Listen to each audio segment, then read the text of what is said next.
From the Times and the Sunday Times, this is The Story. I'm Manveen Rana.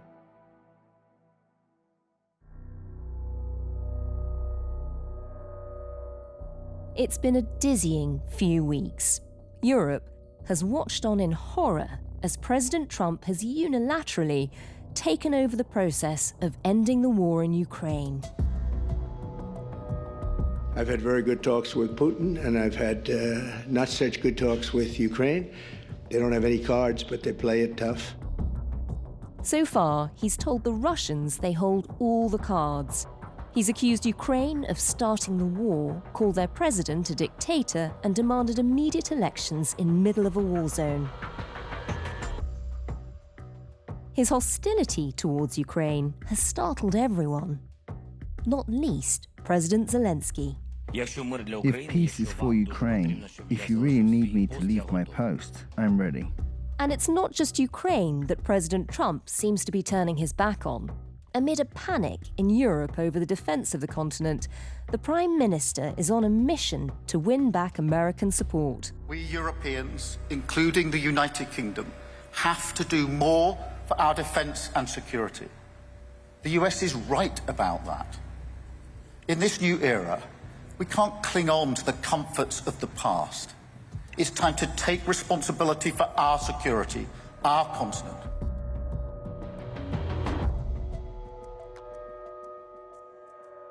Keir Starmer is heading to Washington this week for a meeting with President Trump to try to bridge the rift with Europe and rally support for Ukraine. But will it work?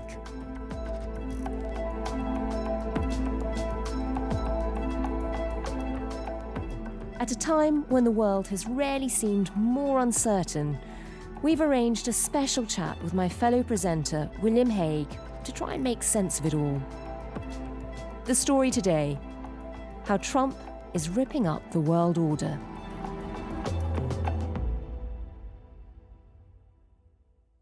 If you're happy, we can get started. I am happy. So it's not often we get to be on at the same time, but we're not having you on as a fellow presenter today. You are here in your capacity as former Foreign Secretary and much lauded Times columnist. Everyone wants your opinion on what's happening. William, the world feels like it's changed an awful lot. When you were Foreign Secretary, just take us back to that moment. What were relations with America like back then? Because there were some strains on the special relationship. It was very different in 2010, is the honest answer to your question, because you could pretty much assume that the UK and the US would have some differences, but they'd be almost nuances of differences. We were like family in a way. You know, if I think of the relationship I had with Hillary Clinton, who was my counterpart for a good half of the time I was Foreign Secretary, we became great friends. We're still in touch. You not only are allies, you sit next to each other alphabetically. The United Kingdom and the United States are near each other in the alphabet.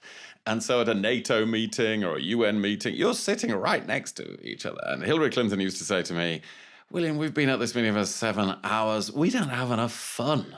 Why don't we go out and have some dinner after this and have some fun?" Tell me what fun with Hillary Clinton looked like. Well, fun is you go out for dinner and she says, "I'm drinking what you're drinking." And, we used to have a bottle of red wine and then a good natter about everything.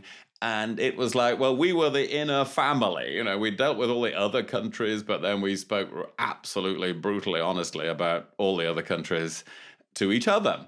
And that was the atmosphere. That sounds like the best bit of the conversation, where you're very honest about the other countries, presumably by that stage over tequila.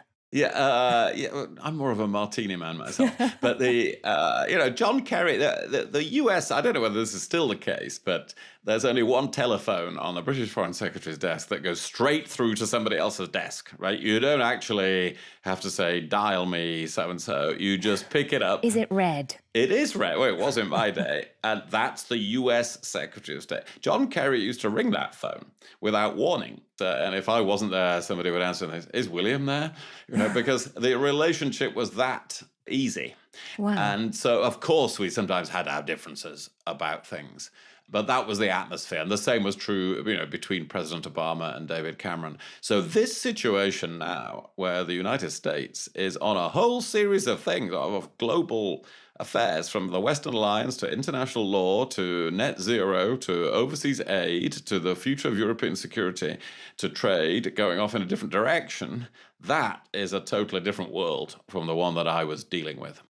Well, what have you made of watching the speeches over the last fortnight that do seem to have upended everything we expected from the American relationship? And it's not just, defence and security for Europe, which we'll get on to discussing, but, as you said, you used to sit next to America at almost every summit. You'd have an automatic backer, somebody who would always vote your way, really. There's just that sense of utter support, which just feels like it's completely been pulled away. What have you made of it? I'm appalled. It is tragic and it's alarming what is going on as we speak. There's an argument going on at the United Nations about framing the resolution on the anniversary of the Ukraine war as to whether it refers to Russian aggression. Now, you would think, most people in Britain would think, well, that's very clear. Whatever one thinks about the solution to the war, it started with Russian aggression. But apparently not, according to the Trump administration. They don't like the word aggression. Well, that really suggests an alarming diversion in values with the United States if they can't say that's aggression, or a terrible misapprehension about the facts at the top of the US administration. So that's one of the most worrying things that could happen in the world, that our main ally on whom we depend so much doesn't share our view of the world anymore. And Keir Starmer is heading to Washington this week to talk to Donald Trump about presumably an awful lot of this, about what happens with Ukraine.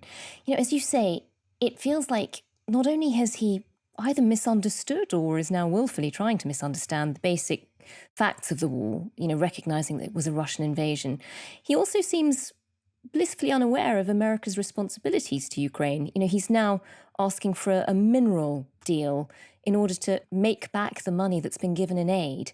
It's ruthlessly transactional. Is this the new normal for foreign policy? Does it mean all of the old treaties that were signed are just sort of upended now? Everything is entirely transactional. Well, he's not yet actually abandoned any of the treaties that were signed, but it's very transactional, or even a bit worse than transactional. In a transaction, there's some sort of equal dealing of some sort, usually. This could be a bit worse, which is actually taking something from an unwilling other entity. Now, we'll see. Work is going on again as we speak on a minerals and security agreement between Ukraine and the United States. There is a scenario in which that turns out well, in which this helps the Ukrainian economy and it commits the United States to the security of Ukraine. However, that would be very different from what the Trump administration has been talking about in the last week. But we'll have to see. It does look like the demand for $500 billion worth of mineral rights in Ukraine by the Trump team, when America hasn't contributed anything like that amount to Ukraine, maybe $100 billion, does look very, more than transactional, as I've said, like they are trying to grab something. And of course, this is alongside other things like the desire to control or to possess Greenland, which is Danish territory.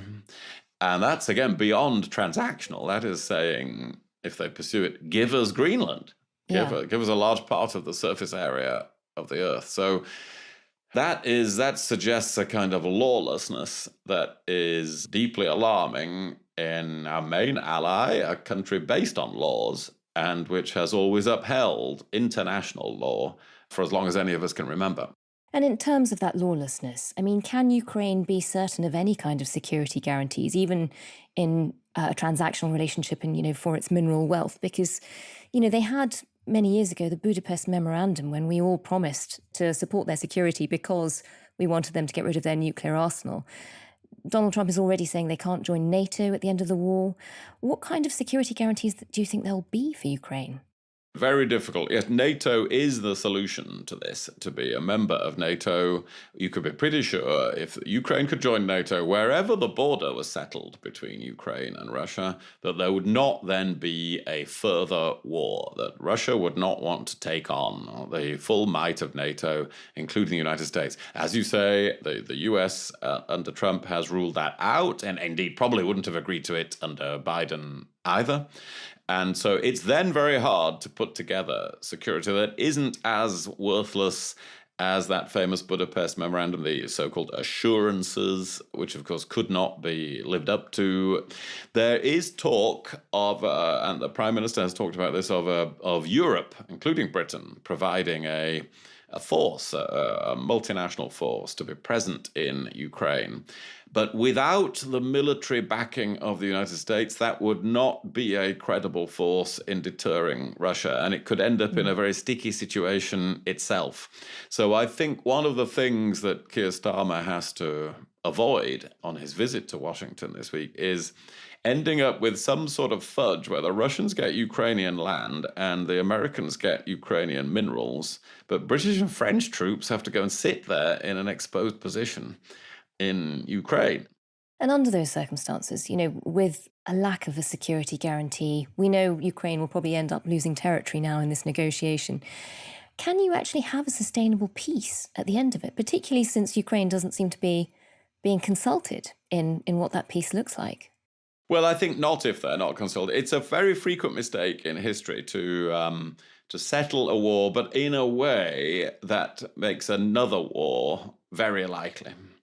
And we've seen that with the most famous example is the way the First World War came to an end.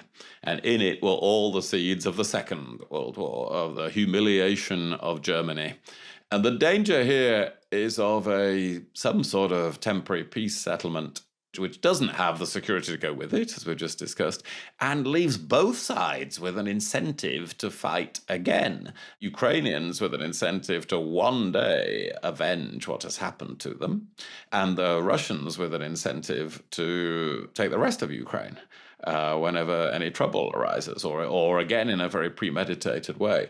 So that isn't a stable peace. The only stable peace here is what President Zelensky has long advocated, which is strong support for Ukraine, and then when there is a peace settlement, that they are able to join the Western alliance. Otherwise, this is just the latest installment of a decades-long conflict, rather than the war that will end the matter.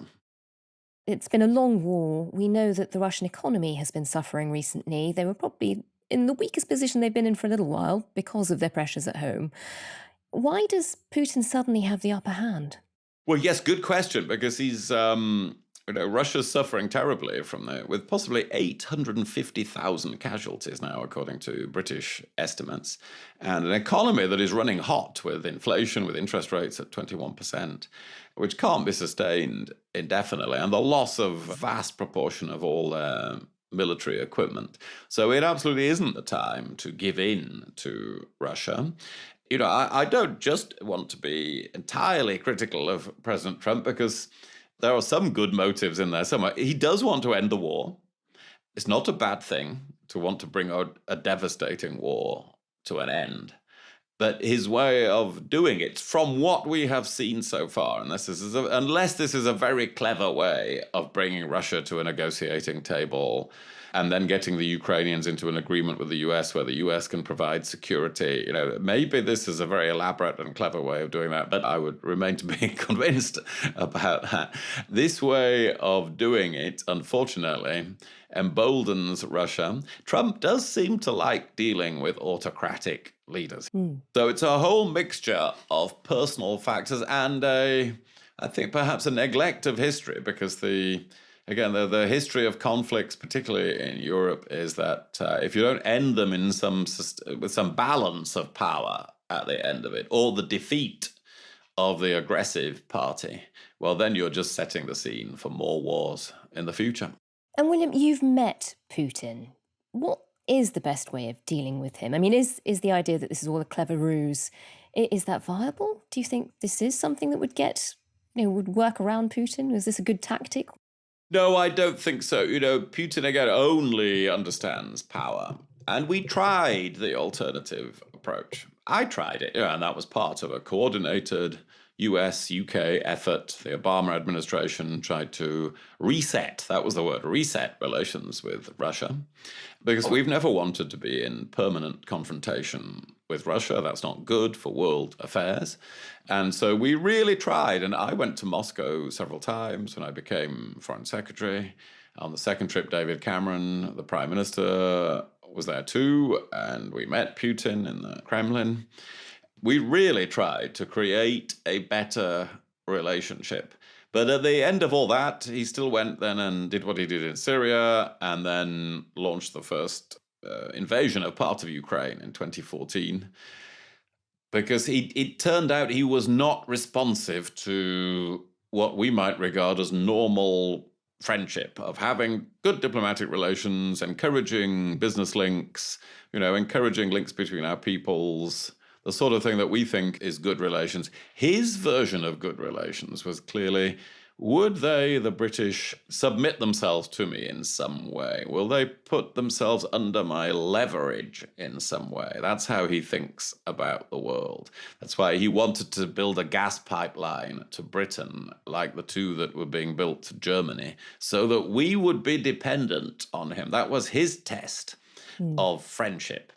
And the reason he's ended up invading Ukraine is Ukraine wouldn't submit to being subject to his leverage and power. That's why he felt it was a threat to him, not because anybody in Ukraine was going to invade Russia. You can only deal with that, as we all concluded after this experiment in improving relations, you can only deal with that with strength and by refusing to accept his power over you. And so that's why what we're seeing happening now is, unless it's a very clever, elaborate ruse by the White House, is a departure from that and going back to thinking that you can just rub along with Putin. But we know from experience that you can't.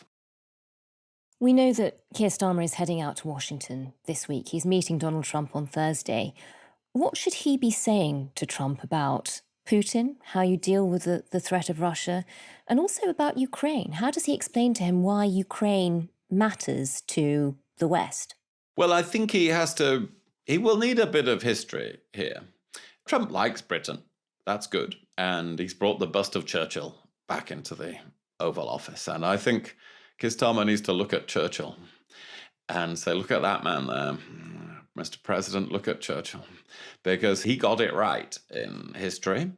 And in the late 1930s, when ground was being given to a power that was expanding in Europe, Hitler, the Nazis, it was Churchill who warned that this would be fatal. To give ground to him, to make consent, to think you could just make deals with him would be a fatal delusion. And so it turned out. And so we've got the history here. We don't need the crystal ball. We can read the book. An emboldened Putin who comes out of this claiming a victory will be one who comes back in the future for the rest of Ukraine, and who also thinks he has a license to interfere in the Balkans and in the Baltic states, and will maneuver in world affairs in many, many ways that are very damaging, not only to European countries, but to the United States as well, in the Middle East and elsewhere. So I think it's a tough challenge for Keir Starmer. This is the most difficult first meeting, I think, that a British Prime Minister has faced with a President of the United States in our lifetimes. But really, the task has to be to persuade Trump that that is true, that it is a mistake, and that it will embolden all the others, the Chinese, the North Koreans, the Iranians. Everybody who is trouble in the world from an American point of view is emboldened if it turns out that you could just sit America out. If you keep fighting for a few years, they basically give in the end. Now, whether that bothers Donald Trump is the question. Every previous American president would have been bothered about that. But is he bothered that dictators around the world will feel strengthened? And that's the great difficulty for Keir Starmer in winning that argument. Sometimes feels like the only leverage they have is the Nobel Peace Prize, which he seems slightly obsessed with. There's no doubt that Donald Trump is really keen to get the Nobel Peace Prize, but sometimes the Nobel Peace Prize is awarded because peace has broken out, but that it doesn't last, and the rush to declare a peace settlement is clearly there in the Trump administration, but a sustainable peace is an entirely different matter.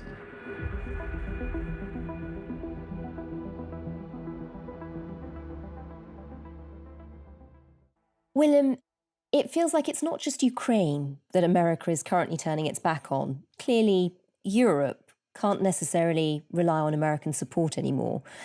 You've been in a position where you could see up close what America means for our defense and security, but also for our influence, our ability to shape events around the world. What could we not do without America, Britain and Europe? How much of a difference would this make? Well, quite a lot. We are dependent for our security and a lot of technology on the United States. And that has got all the more true over the last 20 years. America has got more powerful over the last couple of decades relative to European countries, including Britain. It's become independent in energy, whereas it used to be dependent on the Middle East for oil. It's got all the big tech companies in this new age of technological change, all the big Western tech companies in America. And it's continued to spend more on defense, even relatively speaking, as a share of national income, than most European countries, including us. Now, the result of that, again, if you're the British Prime Minister, and as you say, I've seen this from the inside, is there are a lot of things you technically can't do as the UK without the United States, particularly in the military field. For instance, if you were in a war, European countries, including Britain, cannot suppress the air defenses of an enemy without the United States. And that's very critical. So when we did take action, Britain and France took action when I was Foreign Secretary in Libya in 2011, in order to do what we did, we had to have the United States, first of all, destroy the air defenses of Colonel Gaddafi. We could not have done that on our own. In that way and many, many other ways.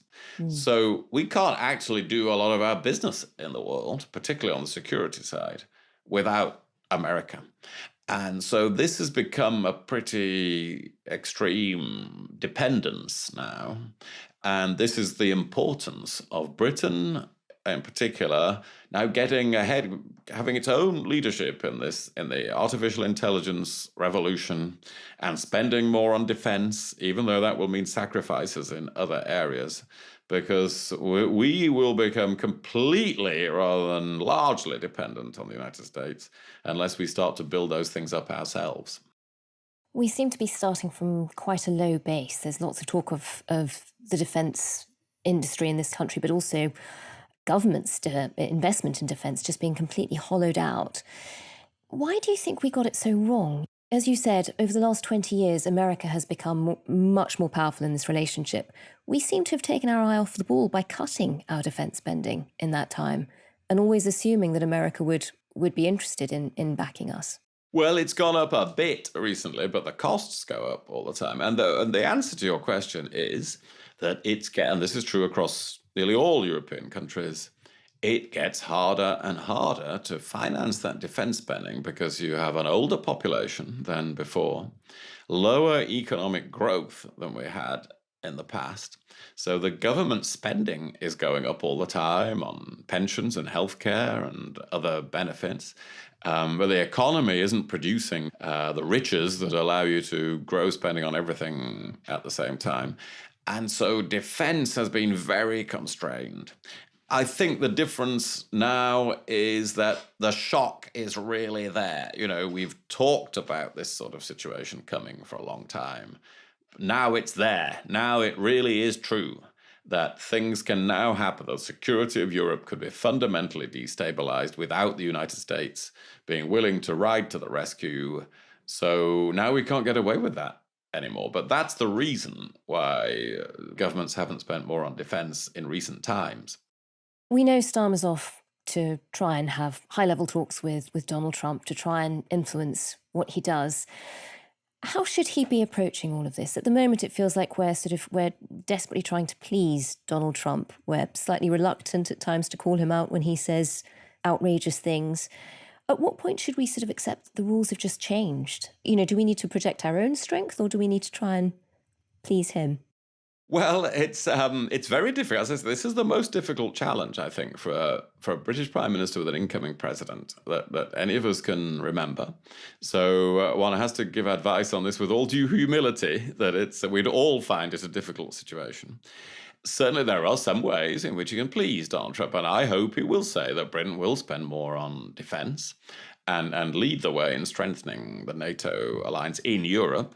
And there are many things that the UK and US do very closely together in intelligence cooperation and so on, and I hope he will reiterate all of that. But then I hope he will also speak frankly, because really it's a moment in history where that is required. There is no point pretending that things are just fine, that this US approach to the Ukrainian issue, to the Ukrainian war, is one that we are comfortable with. I think it will be important in a firm but friendly way for the Prime Minister to explain the reasons why we think that and how we are fully prepared to be part of a solution to the war in Ukraine, but not to a solution that is that is manifestly unsustainable and would only bring about another war. So I think this is the kind of meeting where there are quite a few things on which the Prime Minister can try and please the President, but fundamentally he has to say, we have a different view on this, and I need to explain to you why. So that's risky in a meeting with Donald Trump, but the risk of not addressing such a problem is far greater, I think. So that would be my advice to the Prime Minister. I don't envy him going into that situation. No. If it doesn't work, if this is the beginning of a downhill decline in the special relationship, do we think this is just a 4-year phenomenon? Can it be reversed after Trump, or is this now just the shape of the world? It can be reversed. Of course, the big feature of elections in 2024, in which Trump and others came to power, is really that it was all the incumbent governments that lost the elections. And they lost because of high inflation and problems with living standards and so on. And if that's true in another 4 years, everything just gets reversed. So then that would be a very different administration. But you can't rely on that. For instance, the US disengagement from Europe and preoccupation with China runs through several recent presidents. There's a clear trend there. And there's a clear trend in Britain and the rest of Europe being left behind by the United States economically and technologically.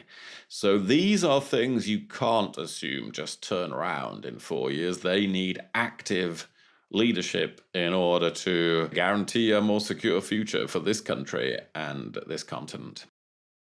William, over the last few weeks, a lot of people have been talking about the world order collapsing. The alliances and the rules that we've always been able to fall back on no longer seem to be secure. If that's true, should we be changing the way we do foreign policy? If our friends are no longer the same, are our foes also different? Should we be thinking about doing deals with China?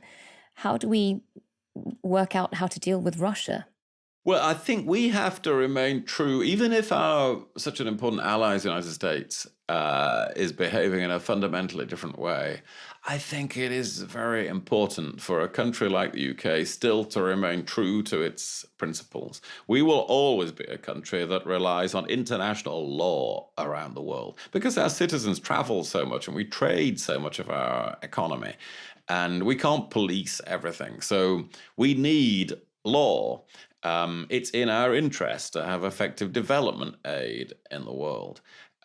It's in the global interest as well as ours to address climate change. So we must not be swept along by this kind of transactional, as we've discussed, change to foreign affairs. We will be vindicated over time in maintaining an approach, a principled approach to world affairs. And I hope we will find enough common cause with other countries in Europe and again with the United States in the future in order to really vindicate that. And just finally, stepping back, how do you think history will judge this moment? I think history will say this was the turning of a page into a new chapter in the history of the world. There was the Cold War, one chapter recently, and then there was a pretty settled period on the whole in the quarter of a century or so after that we have been fortunate enough to live in, with a few crises. There was there was the Iraq War, but nothing that actually broke the world order. And what we're seeing here is the start of a new chapter that is a much more dangerous period than we are used to living in. That's why we have to do more for our own security. To avoid getting too depressed, it's also a very exciting period because of the advance of science, and all those things that are changing defense technology are also changing medicine and science in many other ways, that are beneficial. We have to get used to a world that is both more exciting and more dangerous than the world we've lived in for the last 30 years or so.